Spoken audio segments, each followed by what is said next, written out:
क्या थी बाबा पॉलिटिकल घटना कि कोई कारण से राजधानी ले जाना थी यहां से ग्वालियर। तो ग्वालियर राजधानी ले जाने में इच्छा तो नहीं थी, लेकिन महाराज जी चले गए, शांत हो गए। दौलत राव जी सिंधिया साहब के समय 1812 में राजधानी गई।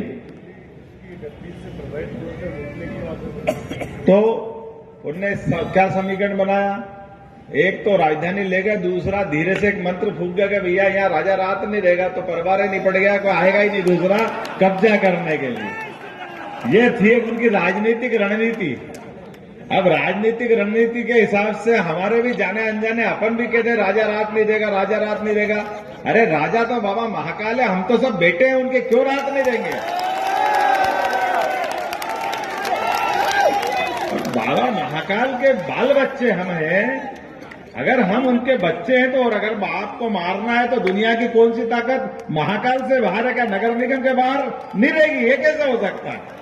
बाबा महाकाल नगर निगम तक ही रहेंगे, ये कौन सी बात? ब्रह्मांड में कहां कोई बच सकता है? बाबा महाकाल ने अगर टेढ़ी निगाह कर ली तो बाबा तो जन्म देने वाले हैं, आशीर्वाद देने वाले हैं। इसलिए बाबा ने कहा डरो मत, तुम्हारे उज्जैन में ही दे देता हूं तो झंझट ही खत्म। आप यही काय का डर है यार? उन्होंने कहा बाबा को ये लोगों का डर मिटाना है। अपन खुश है कि अपन लाए। उनने कहा लाए नहीं दादा, मैं तो तुमको दे रहा हूं।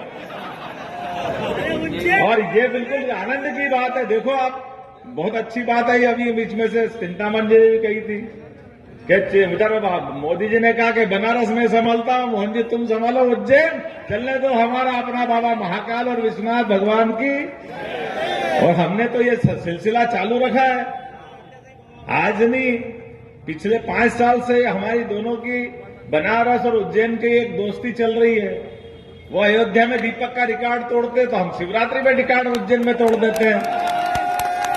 हमारा लाखों का रिकॉर्ड बनता रहता है, उस रिकॉर्ड को हर बार तोड़ते हैं, क्योंकि हमारा अपना ये जो आनंद है, इस आनंद को देवस्थान के आधार पर संस्कृति को समझाने का भी तरीका होना चाहिए। और ये बात सही है कि लोग अपने हिसाब से मुख्यमंत्री कहेंगे ले तो मैं तो मुख्य सेवक के रूप में ही काम करूंगा, मुझे ध्यान में आएगा कि मैं प्रदेश का मुख्य सेवक हूं। और काम के मामले में परमात्मा की दया है। मैंने कलेक्टर से कहा कि घर बाद में जाऊंगा, पहले केडी गेट का रास्ता दिखाना, बहुत दिन से काम अधूरा पड़ा है, उसका निराकरण करना है।